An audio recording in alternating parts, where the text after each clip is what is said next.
Hey guys, Hamsterwheel here with a new video, and today I would like to tell you a story that happened a very long time ago on the server that I was originally playing on. A story how one easily avoidable mistake ruined one Warlock's life. So let me take you back to the year of 2005.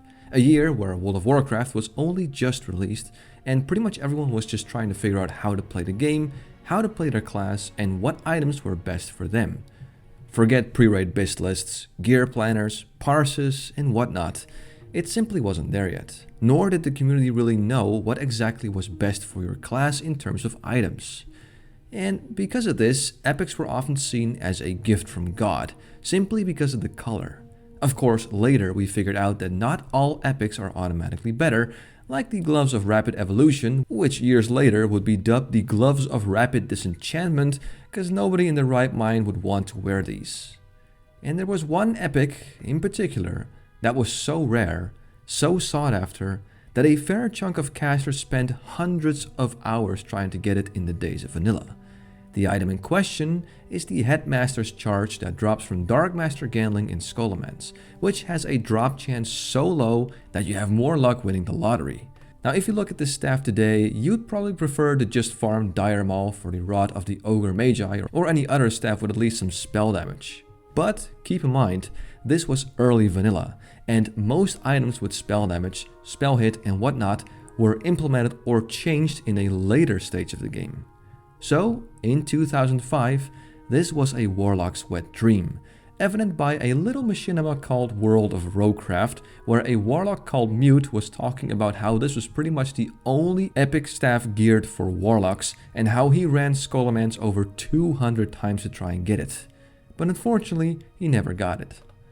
And so we arrive at my old vanilla server Dragon Maw EU, where a Warlock whose name I unfortunately don't remember did the exact same thing.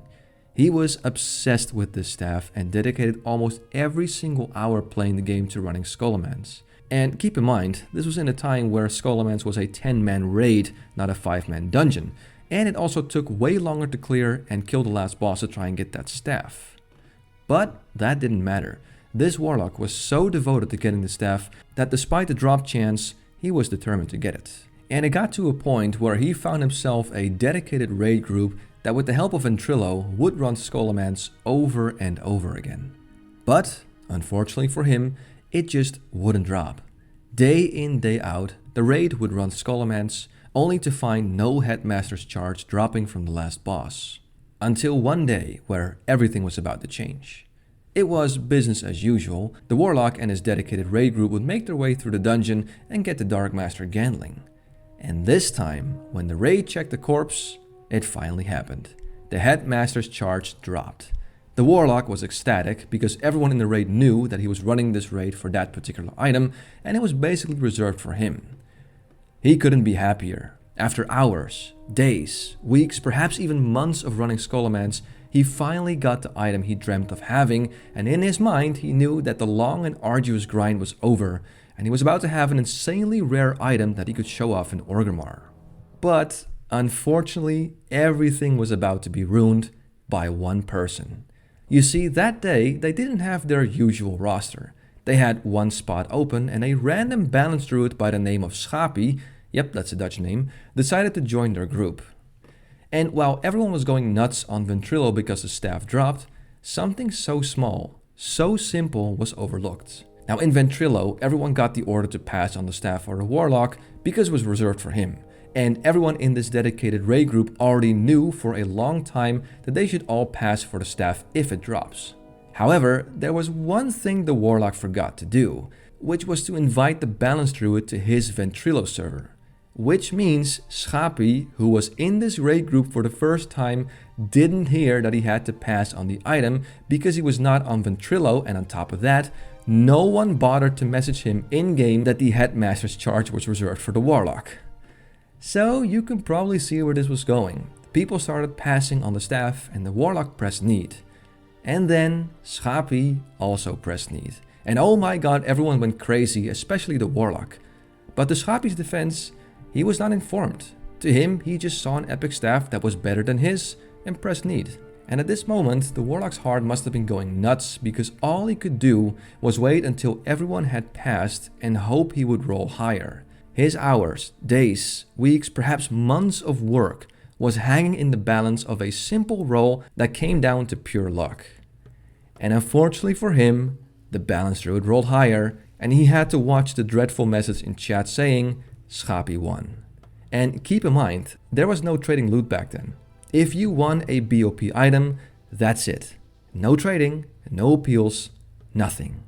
So the balance druid got the staff and the Warlock went absolutely nuts in chat.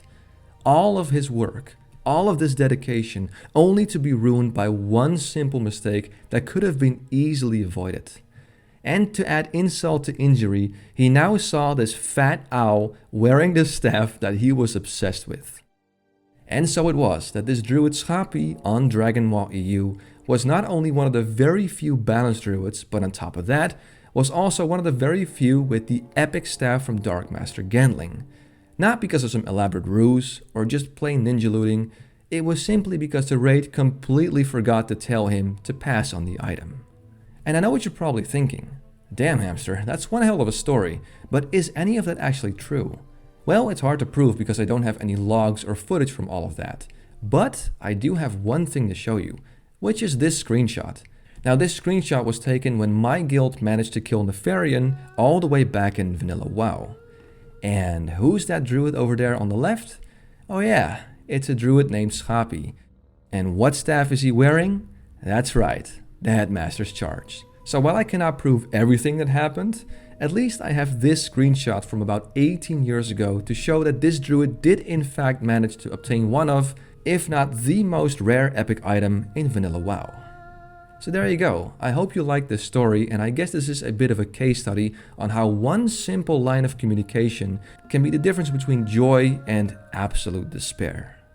And that's gonna do it for now. As always, I want to thank you for watching this video. I'm Hamsterwheel and have a good one.